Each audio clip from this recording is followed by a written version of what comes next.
going to put an image up on the screen here, Unreal Engine 4 commands. These are commands that you can use in this game to modify, basically. The items highlighted in green are the ones I'm going to be disabling for this playthrough. I don't like motion blur. I generally, 90% of the time, don't like depth of field.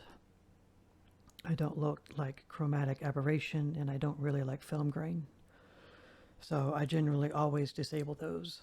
And these are the commands to do that in any Unreal Engine 4 game. When Unreal Engine 5 games come out, which I think there's already a handful that are out, the commands may be different, but this works for Unreal Engine 4, which this game runs on. The items in blue are things that I don't mind. I like bloom, I like lens flare, anisotropic filtering, exclusive full screen, anti-aliasing, those things. If they're already active in the game, which as you saw here under options, I'm going to leave the image up on the screen here. Anti-aliasing I had on Epic, so I'm not going to mess with that, but the green ones I'm going to disable. But these are all the ones that I know of that you can use.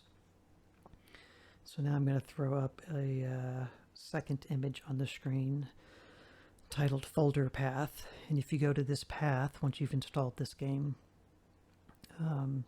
where it says username up there, that means you have to put in your username that you've made for signing into Windows. And you'll be opening an engine.ini file. The first 4 lines you will see in there already. You'll need to add in brackets the system settings line, and anything under that I showed you in the previous image that you put under there will automatically be applied every time you play the game. So all of the settings in the previous one that I showed you that affected motion blur, depth of field, chromatic aberration, and film grain I have in here, and I've set them all to 0 to be off or at their lowest setting.